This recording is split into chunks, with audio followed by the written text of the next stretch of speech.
poder começar o ano juntos nessa casa e ver a dedicação, o carinho, que quando a gente entra numa casa espírita, que a gente vê cada detalhezinho, uma florzinha, a mesa arrumada no canto, esses pequenos detalhes demonstram o carinho, o amor pela casa e a vontade que a casa abra suas portas para todos com esse carinho.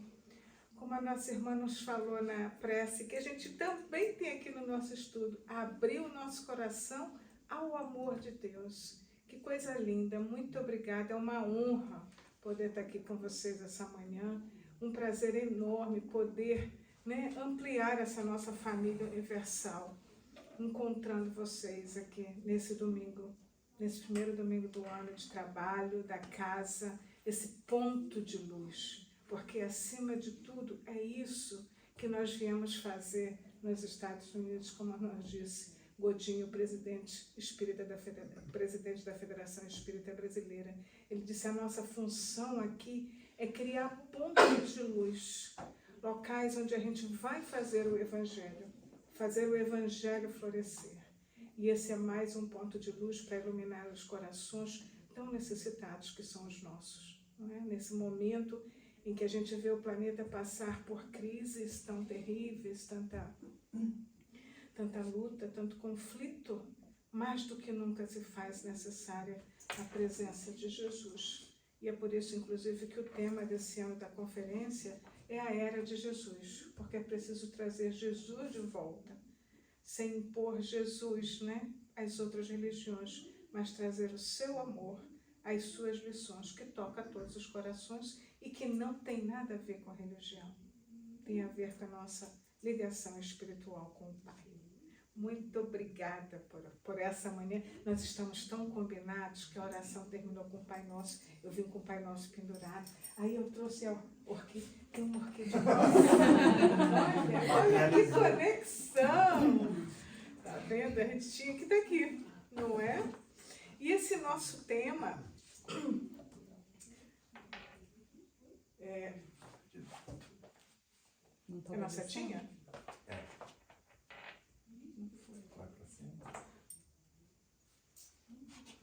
Eu tenho um obsessor tecnológico de vez em quando. Ele fica lá no Cefa. Aí quando eu saio, ele vem comigo. Foi? Foi. Então tá. Esse é o nosso tema. O reino de Deus está dentro de nós. E nós quisemos trazer esse tema logo para o início do ano, porque normalmente a gente começa o nosso ano com as nossas resoluções, né? As resoluções do ano novo, olha que maravilha. A gente começa cheio de entusiasmo, a gente planeja fazer um montão de coisa. Lá por março, abril, metade a gente já esqueceu, mas pelo menos uma das resoluções tem que ficar. E aí nós vamos desenvolver esse tema como uma nova resolução para 2026. E lembrando que a gente está aqui, né, juntos na Casa Espírita, estamos juntos na nossa família e cada um de nós é instrumento para o crescimento um dos outros. Jesus já nos falou isso, né? Deus conta conosco para ajudar os nossos irmãos. Por mais imperfeitos que nós sejamos, nós sempre podemos ajudar alguém e nós somos sempre ajudados por alguém. E aí a gente já, né, se despediu do ano velho, aqui felizes pelo ano novo. Aí a gente faz uma lista do que a gente vai fazer no novo ano, assim, cheio de entusiasmo. Eu não vou nem falar a minha, tem um item na minha lista que está uns 5 anos, mas eu não desisto, ele está na minha lista de novo. E ele está incluído aqui na saúde. Essa lista, eu pesquisei várias fontes. Basicamente, todas as fontes mostravam esses itens. A gente vai trabalhar a nossa saúde, a gente vai buscar melhor alimentação, a gente vai fazer exercício, a gente vai acordar todo dia mais cedo para caminhar, para ir para a academia, não é? Esse é o nosso propósito. A gente vai ao longo do ano descobrir se a gente vai conseguir todos, mas o mínimo que a gente consiga já é um progresso, verdade? Então nós vamos trabalhar a nossa saúde, nós vamos trabalhar, Nós vamos trabalhar o nosso relacionamento em família, o nosso relacionamento no local de trabalho. A gente vai buscar dedicar mais tempo às pessoas, ao contato pessoal, ao contato face a face. Nós vamos colocar um pouquinho mais de lado o telefone, que ele tem tomado muito do nosso tempo, e a gente fica nessa relação via telefone e ficando, infelizmente, cada vez mais isolado e cada vez com mais dificuldade no tratar pessoalmente, né? De estar no contato, aquela conversa olho no olho, falta tempo. Aí não tenho tempo sequer de ligar para o meu amigo que está lá no Brasil, que antigamente eu ligava com frequência, e hoje eu não tenho tempo. Aí a gente vai lá no telefone, naquela telazinha que mostra quanto tempo a gente gastou em cada aplicativo, e a gente se dá conta, às vezes, que a gente ficou mais de 1 hora no social media e não deu tempo para ligar para o amigo.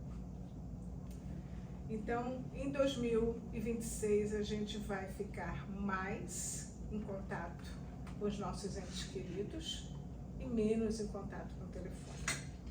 Isso é muito pessoal, né? Cada um tem as suas proposições, as suas resoluções, mas isso também tem uma coisa que a gente está vendo acontecer, né? A gente caminha, a gente vai num restaurante e a gente vê. O telefone tem sempre preferência à relação física com o outro.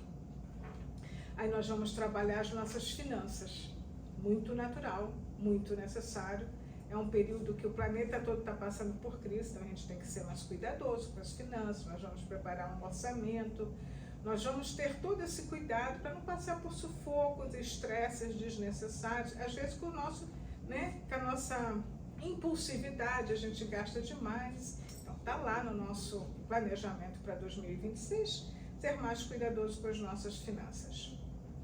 Aí nós passamos para o desenvolvimento pessoal e profissional.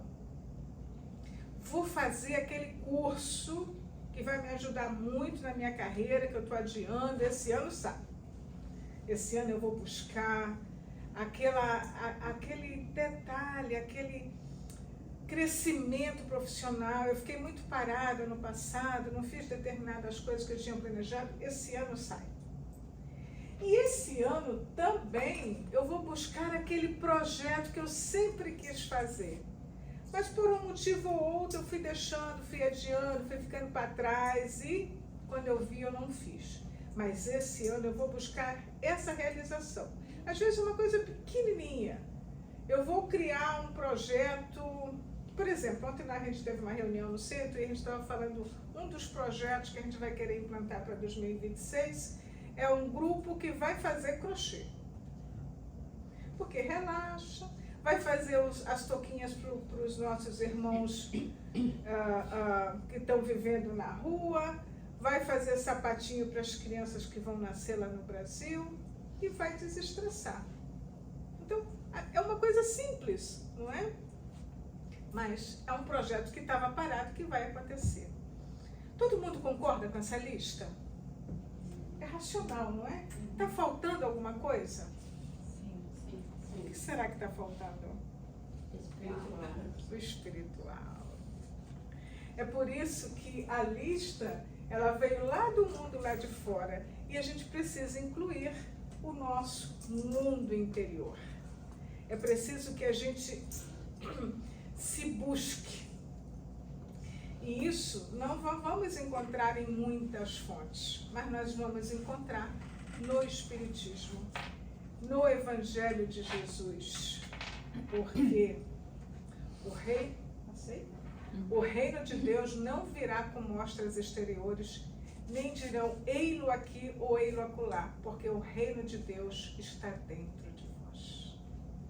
Então, essa volta para o nosso coração, para esse amor interno, para essa busca interior, é preciso que ela aconteça.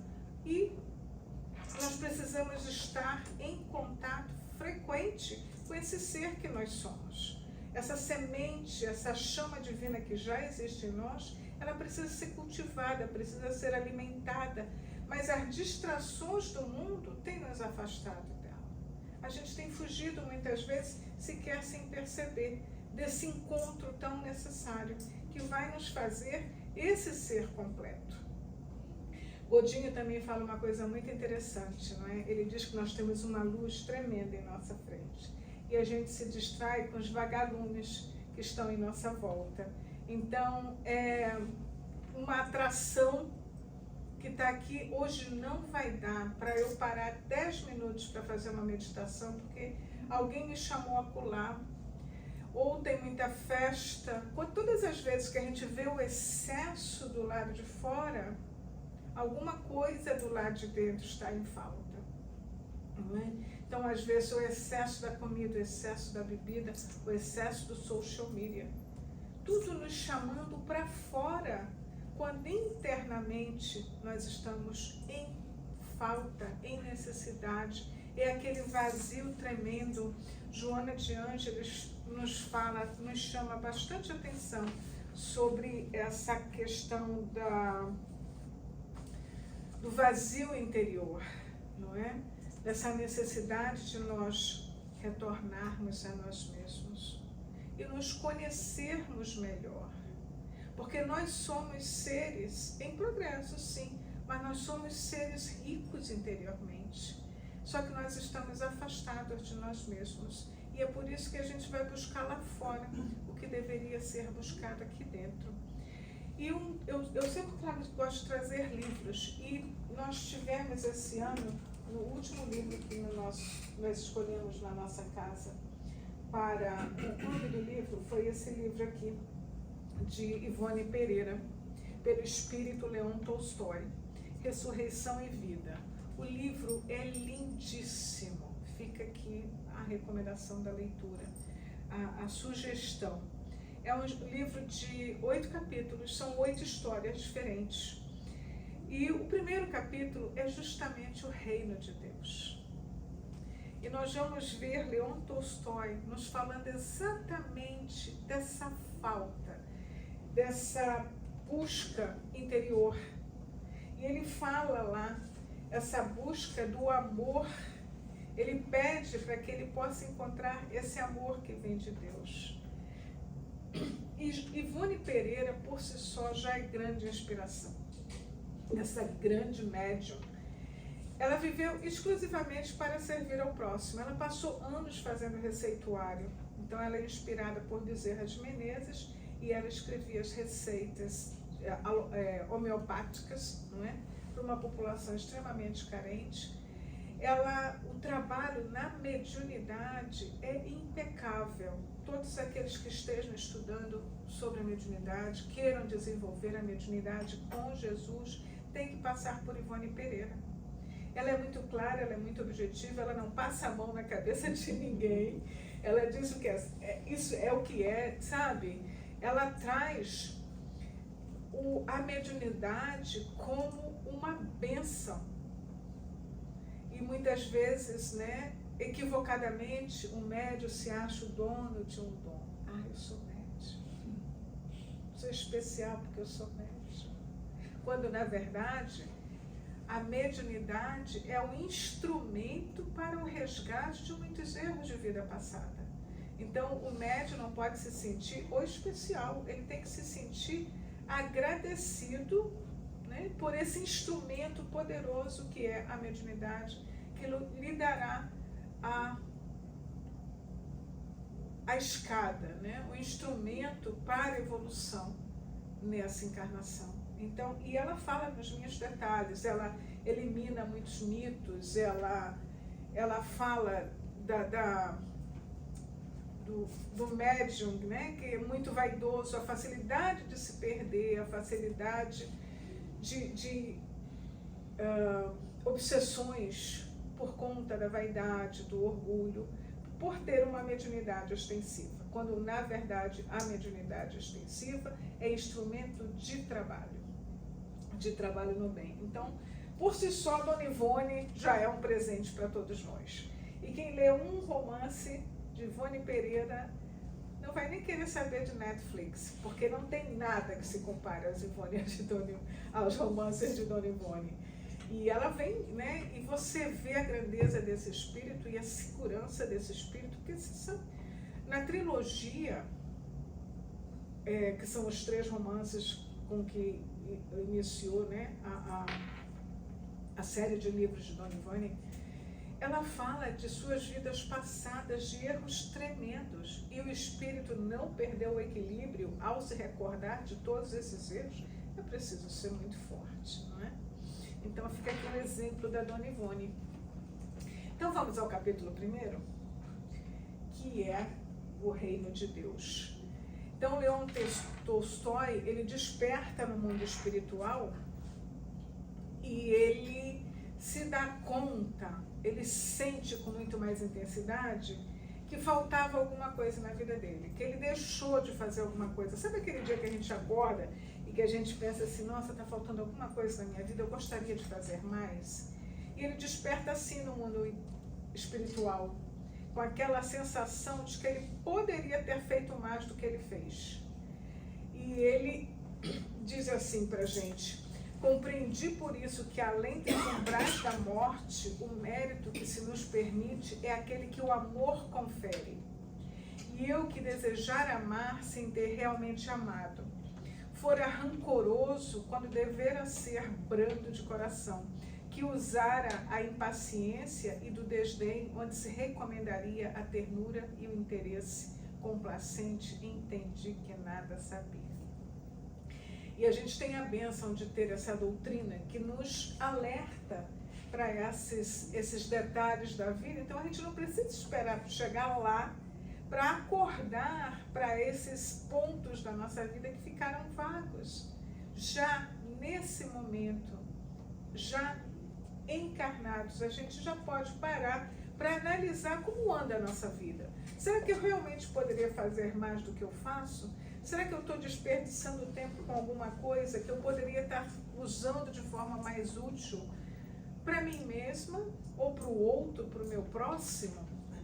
Então é aí que Leon Tolstói vai orar a Deus pedindo para que ele tivesse um aprendizado maior, e a sua intenção era esse aprendizado do amor. E ele nos fala, mas um aprendizado que saciasse a minha alma até as suas remotas fibras, fazendo desaparecer o complexo da ideia do desamor em que me considerava ter vivido. Desculpe. E olha que ele fez bastante. Um homem que, né, cresceu na aristocracia e ele entregou parte dos seus bens, ele se dedicou profundamente ao próximo. E ele, ao despertar lá, ainda assim se sentiu incompleto. Ainda sentiu um pouco desse vazio.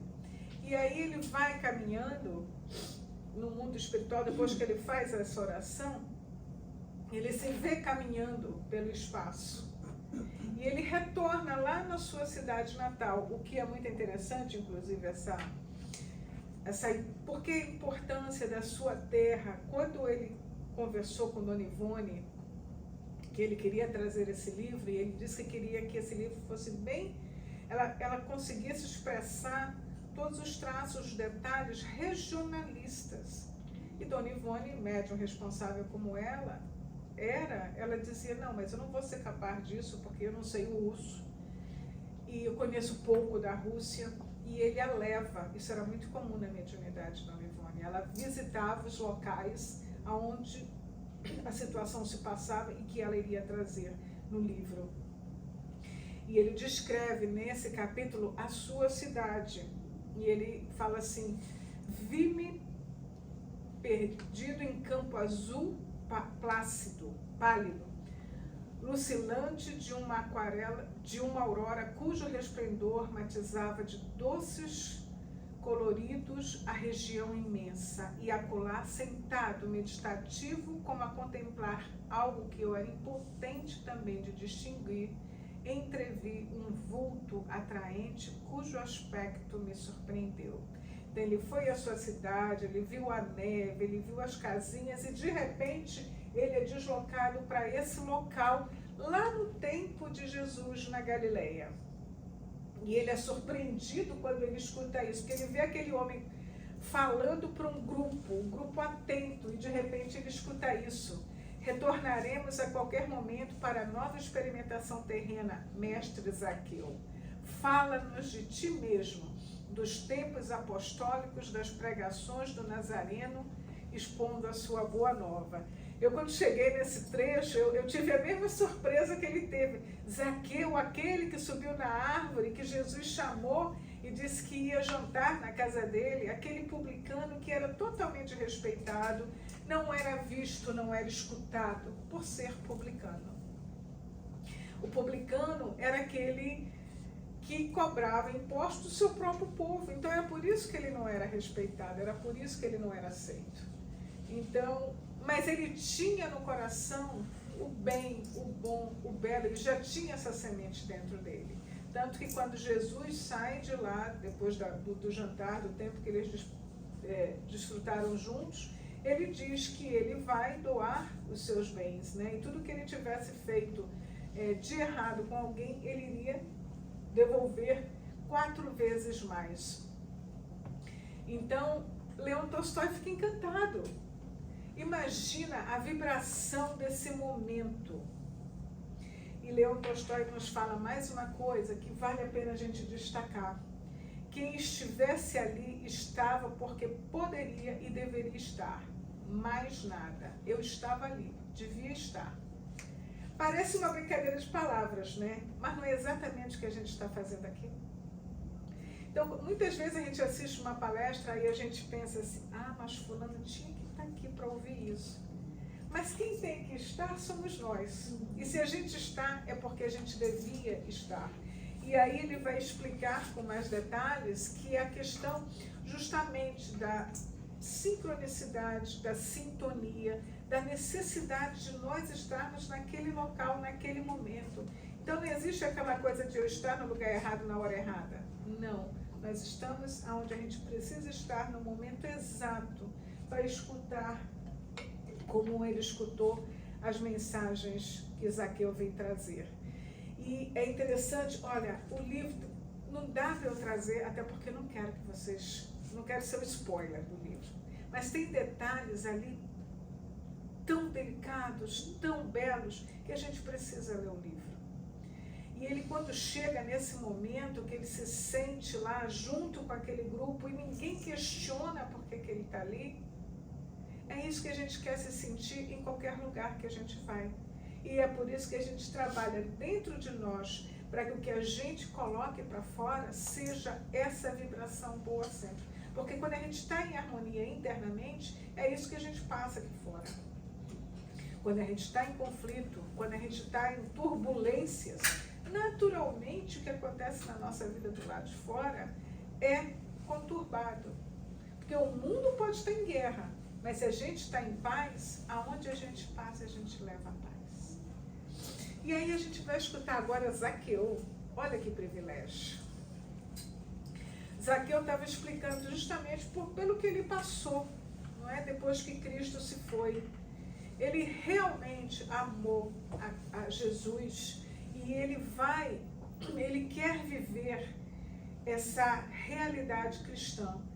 E ele sente muita falta quando Jesus parte. E ele diz, Jesus, compreendeu as minhas necessidades de estímulo para o bem, o meu aflitivo desejo de ser bom, penetrou com sua solicitude inesquecível os mais remotos escaninhos do meu ser moral, contornou com seu amor de arcanjo todas as aspirações do meu espírito, Filho de Deus que sofria por algo sublime que aclarasse as ações.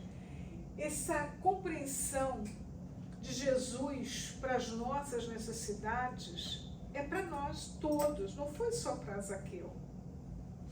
Então, quando nós retornarmos lá dentro e nós sentirmos algum vazio, alguma incompreensão, tenhamos essa certeza que Jesus nos compreende e nos vê esse ser. Hoje nós somos semente, mas ele já nos vê a árvore frutífera. Então é esse sentimento que o nosso contato com o Evangelho nos traz. Esse sentimento de ser abraçado, de ser envolvido por esse amor que a gente busca, às vezes do lado de fora. Às vezes a busca no excesso de comida, no excesso de trabalho, no excesso de exercício, é para cobrir uma falta desse amor. Mas o amor está aí disponível. A gente não acessa porque a gente está vendo lá fora. E aí a gente não consegue essa conexão com o alto. Então a gente vai trazer outra listinha para facilitar essa nossa conexão com o alto. Que também a gente vai colocar em prática em 2026 junto com aquelas outras. Porque para que aquelas outras aconteçam de verdade, a gente precisa trabalhar isso. Por que aquelas outras ideias às vezes ficam no meio do caminho?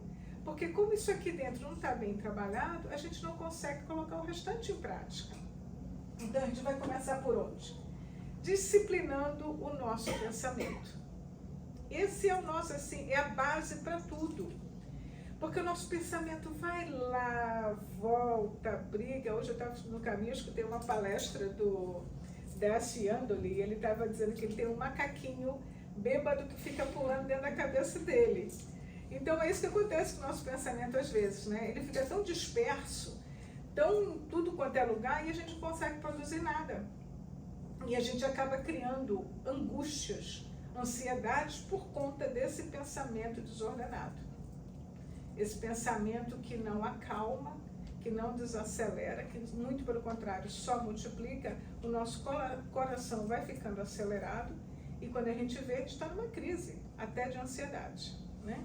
Desencadeando doenças físicas e mentais. Então, disciplinar o pensamento é buscar aquele momento de prece, aquele momento de meditação. Começou a perceber que está acelerando? Faz um Pai Nosso, faz uma oração que goste, procura um contato, né, como a música do Gilberto Gil, né, se eu quiser falar com Deus, tenho que estar a sós. Então a gente sai do mundo lá de fora, onde quer que a gente esteja, porque a gente consegue fazer isso, né? A gente pode estar no meio da multidão e a gente consegue sair da multidão, se voltar para o interior e fazer essa prece para acalmar o coração, acalmar essa mente. E aí conseguir perceber as inspirações que nós estão nos sendo enviadas. Governar as emoções. A maioria dos nossos conflitos, dos nossos problemas, eles partem das nossas emoções em desequilíbrio. Vou dar um exemplo para vocês, como a gente perde fácil o equilíbrio da emoção, que aconteceu comigo no final de semana passada. Acendeu uma luz no meu carro e eu sou toda apavorada. Aí eu corri para a concessionária, olha, tem uma luz acesa. Ele disse, não, é já final de sexta-feira, né? Final do dia na sexta, aí eu deixei lá e disse, não, amanhã eu mando um text para você com o problema e o quote. Eu disse, tá ok. Ah, uma luzinha, não vai ser nada. Aí no sábado, quando eu abro o telefone, $3.000 a luzinha. Eu fiquei em choque. Aí, olha a loucura da mente, da emoção em desequilíbrio. Nossa, tem que pagar a conta, mas antes de eu pagar a conta, eu tenho que trabalhar. Era a primeira semana de trabalho, depois do break de Natal, né? Como é que eu vou trabalhar? Vai custar, além da conta da oficina, vai custar uma fortuna de Uber, vai acontecer isso. Eu tenho palestra no próximo final de semana em Boca, em Melbourne. Como é que eu vou dirigir? Olha como foi a cabeça. Ficou desse tamanho o pensamento. E eu não conseguia parar de pensar nisso. Porque não era só a questão financeira, era tudo que envolvia, né? O trabalho na casa espírita, era o nosso retorno também ao centro, todos os estudos. Veja o que faz a emoção em desequilíbrio. Na segunda-feira, liguei para a Geico. Em 10 minutos eu abri o claim. A Geico vai pagar o seguro. O conserto. Me deram um carro bonito, que eu vim até aqui hoje. Mas, até segunda-feira, eu fiquei 2 noites sem dormir. Olha que loucura! O corpo foi prejudicado, porque foi uma carga de estresse totalmente desnecessária. Quando, de último, eu já sabia que eu tinha um seguro, eu já sabia que eu tinha crédito, caso o seguro não pagasse, eu tinha crédito que iria cobrir a despesa, tinha trabalho, tinha possibilidade até de fazer um trabalho extra, mas a emoção tomou conta da razão. E aí que acontecem muitas vezes conflitos familiares, conflitos no trabalho, desgaste necessário e doença. Porque essa carga de adrenalina, claro que vai prejudicar o corpo físico, né? Então, a gente tem que passar por esse trabalho de governar as nossas emoções. Não é que a gente vai ficar insensível, não. A gente vai dominar as emoções, não são as emoções que vão nos dominar. Para que a gente seja capaz de, no dia a dia da vida, lidar com as situações desafiadoras que nos aparecem. Faz-se silêncio interior para ouvir a própria consciência. É tudo que nós falamos anteriormente, né? É acalmar, parar, se ouvir. É se dar um tempo de sair do mundo lá de fora e escutar o silêncio interior. É até uma contradição, né? Escutar o silêncio. Mas esse é o nosso grande problema hoje. A gente não se dá, a gente não consegue ficar em silêncio. A gente, se está muito silêncio, a gente põe um fone no ouvido e a gente vai buscar escutar alguma coisa, mesmo que seja uma coisa construtiva, que claro que a gente precisa de vez em quando buscar, mas às vezes é preciso buscar o silêncio também para se ouvir. Substituem-se os hábitos egoístas por atitudes fraternas. De uma forma geral, a gente já se conhece, a gente tem ainda, né, o egoísmo dentro de nós. E isso é uma coisa que a gente não vai trabalhar por algum tempo. E a gente trabalha substituindo, não é? Então, se eu sou egoísta, eu vou procurar fazer mais um trabalho voluntário, mesmo que seja por egoísmo. Olha, eu vou trabalhar mais voluntariamente, porque eu não quero ir para o umbral. Vai ser esse primeiro pensamento, que é egoísta, mas depois a gente acostuma com o trabalho, a gente gosta, a gente se envolve. Não é isso que acontece na casa espírita? A gente começa assistindo palestra, aí a gente gosta do almoço que a casa oferece, aí a gente se voluntaria para cozinhar, se voluntaria para limpar. Daqui a pouco a gente já desenvolveu o amor pela casa. E aí a gente faz tudo que a casa precisar. E a gente não consegue mais imaginar a nossa vida sem aquele dia que a gente vai na casa espírita. Quem já está no trabalho há muito tempo consegue se imaginar? Fica um buraco. Como assim? Hoje não tem? Não é? Porque a gente já desenvolveu esse amor, que lá no início era uma sementinha assim que a gente ia por curiosidade e virou, muitas vezes, o nosso referencial de vida. A última. Deixa-se a velha criatura para renascer espiritualmente. Esse é o nosso objetivo. Deixar aquele homem velho lá para trás, fazer crescer esse homem novo, o homem de bem, que a gente já conhece as características tão lindas que estão lá no Evangelho, não é? Com todo aquele amor, aquele homem que é benevolente, que é compreensivo, aquele homem que vê o outro como irmão, que o ama como é, independente do que ele é, porque ele também se vê defeituoso, entre aspas, né? Como o outro é, então ele o aceita, assim como ele gostaria de ser aceito. Então, essa listinha, a gente vai trabalhar nela para que a gente possa fortalecer esse ser que nós somos, fortalecer essa semente que nós já temos dentro de nós, essa chama divina, para que a gente possa caminhar com segurança nesse mundo, nessa nossa encarnação, vivenciando todos os desafios que a gente tem que vivenciar. Porque só com essa confiança em nós mesmos e no Pai, a gente consegue vencer os desafios da vida. E não entrar, né, nesse redemoinho mental, como eu entrei no final de semana passada, por uma coisa material. E o mundo lá fora, e daqui a pouquinho a gente vai falar dos nossos jovens e crianças, tudo nos leva ao materialismo, o que é um grande equívoco. A nossa vida material precisa de elementos materiais, estamos encarnados, precisamos, mas não pode ser o nosso objetivo principal, porque o material acaba. E quando o material acaba, a gente faz o quê? Não é? E aí a gente volta para Zaqueu. Inconsolável com a sua ausência e sentindo em mim um vazio aterrador, meu recurso para não desesperar ante a saudade e o pesar pelo desaparecimento desse amigo incomparável foi insinuar-me entre os seus discípulos, a fim de ouvir falar dele. Então ele sai, Zaqueu sai em busca dos discípulos, se aproximar, estar com eles. A sua intenção era fazer parte daquele grupo, mas ele acabou não conseguindo penetrar. Ele não foi acolhido como ele esperava. O que é uma outra lição para a gente. Será que nós estamos acolhendo aquele que é diferente, aquele que não concorda, aquele que só discorda? Não é? É outra lição, porque foi assim, Zaqueu foi se sentindo muito só.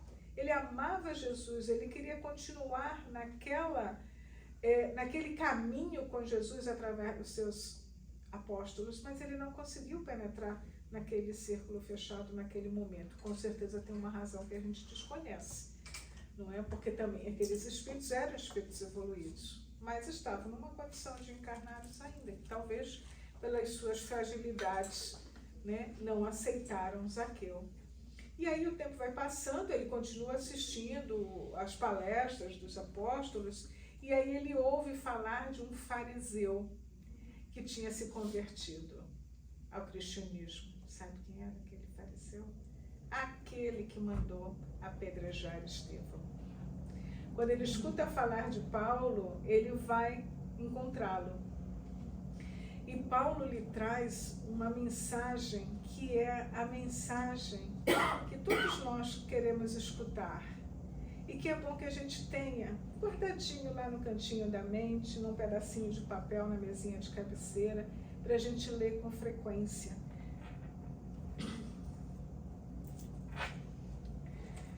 Não te limite à adoração inativa que poderá cristalizar-se em fanatismo. A doutrina de Jesus é afanosa por excelência. Ela precisa de servos, trabalhadores, enérgicos, ágeis, para 1001 peripécias de boa vontade para a propagação da verdade que nos trouxe.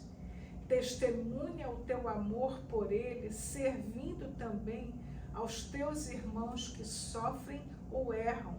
Nenhum de nós é tão pobre que não possa fornecer um abraço, um sorriso, uma palavra, um conselho, um minuto de atenção. Todos nós, por mais ocupados, por mais difícil que seja a nossa vida, todos nós temos algo que nós podemos oferecer ao nosso próximo. Então, o fato de nós conhecermos o Evangelho, simplesmente estudarmos, simplesmente lê-lo, não contribui além para nós no tanto que é colocarmos ele em prática. Porque, na verdade, o Evangelho é para ser vivido, não apenas lido, não é? Então, a gente aprende as lições de Jesus e coloca em prática. E Paulo traz essa mensagem para Zaqueu. E é isso que ele faz a partir de então. E aí ele nos conta que ele doou tudo que ele tinha. E ele trabalhou com tudo que foi possível.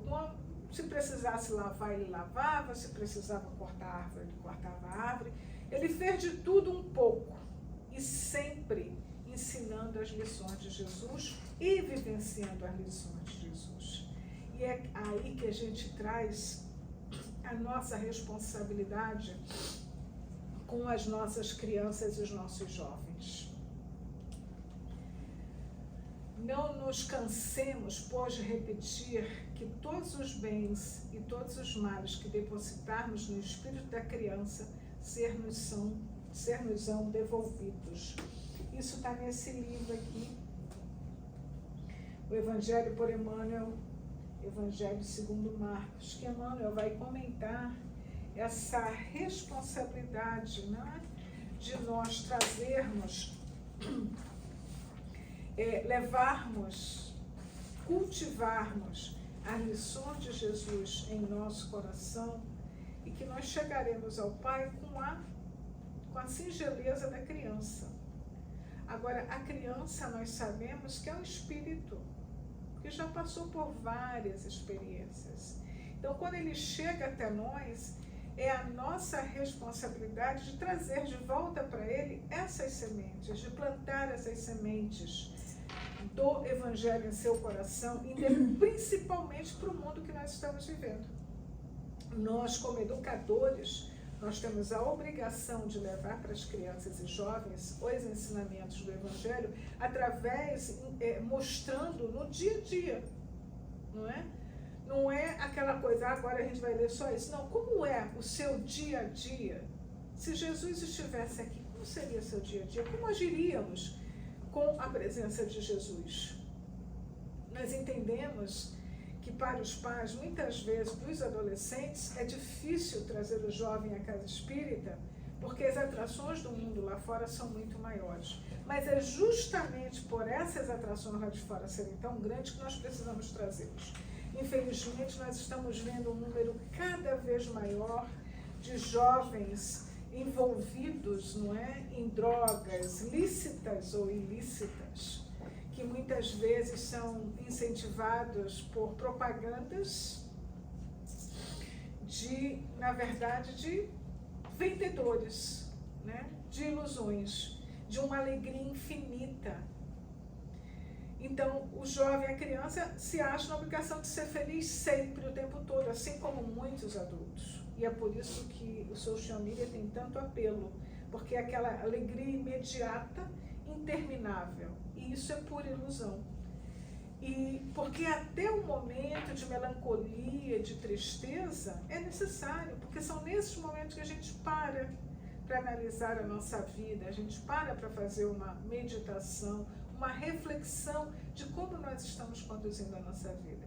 Então, essa alegria infinita é por ilusão. Mas, infelizmente, né, aí fora é assim que conseguem arrebanhar os nossos jovens e crianças. Então, nós, como educadores, temos que ter essa lição pronta. Não essa lição chata, né, mas de uma forma atrativa, para mostrar-lhe que tudo bem ter momentos de tristeza, tudo bem ter momentos de angústia. A gente não vai ser alegre o tempo todo, porque também tem uma diferença muito grande entre ser feliz e ser alegre, né? Eu posso estar feliz por dentro, apesar do momento aqui fora estar difícil, porque eu tenho a consciência tranquila, eu estou fazendo o que eu deveria fazer, eu me sinto completa. Então, são essas lições que as crianças e jovens vão aprender. Então, nós, como educadores, temos que ter a classe aberta, o coração aberto, o braço aberto para recebê-los. E os pais, apesar da dificuldade de trazê-los à casa espírita, à igreja, à sinagoga, ao templo, ainda assim precisa trazê-los. Os pais arrastam e a gente agarra aqui, né? Porque a gente entende a dificuldade, mas ainda assim os pais não deixam de levar seus filhos à escola, porque eles precisam ser educados. E aqui é o local da nossa educação espiritual. E sem essa educação espiritual é muito fácil cair na armadilha dessa alegria falsa, dessa alegria causada muitas vezes pelas drogas, que infelizmente tem levado muitos dos nossos jovens ao suicídio, seja direto ou indireto. Então, a evangelização tem o seu papel primordial em qualquer casa espírita, em qualquer templo religioso, porque é preciso que essas sementes sejam colocadas no coração das nossas crianças. E outro dia escutei o Arthur Valadares falar tão lindamente: qualquer semente plantada com amor, ela não se perde. Então, o jovem, talvez, até por circunstâncias da vida, vai para outro estado, porque vai estudar, mas no momento necessário, aquela lição, aquela sementinha que foi plantada, vai vir à sua mente num momento de necessidade. E um dia ele volta à casa espírita, né? As pessoas, às vezes, se limitam ao jovem a uma faixa etária muito pequena. Nós somos jovens até os 100 anos. Que história é essa? Então, a todo momento a gente pode voltar à casa espírita, porque um dia a gente recebeu aquela lição, aquela mensagem que tanto iluminou o nosso coração. Então, tudo isso nós falamos para saber como é que a gente chega a esse reino de Deus. Isaqueu responde ou Leon Tolstói responde para a gente.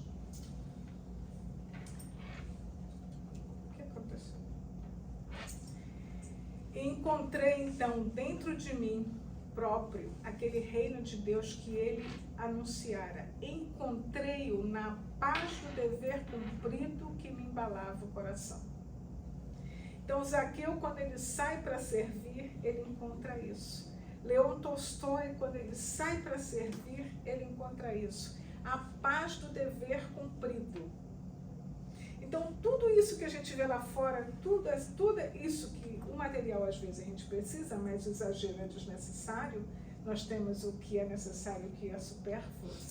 E quando a gente foca no que é necessário, na busca de nós mesmos e o auxílio ao nosso próximo, a gente vai encontrar essa paz do dever cumprido. E aí nós teremos encontrado o reino de Deus que existe dentro de nós. Então, o caminho é tão mais simples do que muitas vezes a gente imagina. E ele vai passar invariavelmente pela nossa busca interior e pelo nosso serviço ao próximo. Porque servindo ao outro, que muitas vezes a gente encontra as soluções para a nossa própria vida, para as nossas próprias dúvidas, para as nossas próprias angústias. E a gente se conecta com muito mais confiança com o alto, com o Pai. E a gente percebe as lições que a gente precisa da vida. Então, que nesse nosso início de ano, entre as nossas resoluções, esteja firmemente a nossa busca interior, o nosso reencontro conosco mesmos. Que tudo demais virá por acréscimo. Muito obrigada, muitas felicidades nesse 2026, independente dos desafios que nós tenhamos que enfrentar. E nós estamos juntos, unidos para ajudar uns aos outros. Muito obrigada, que Jesus nos ilumine sempre.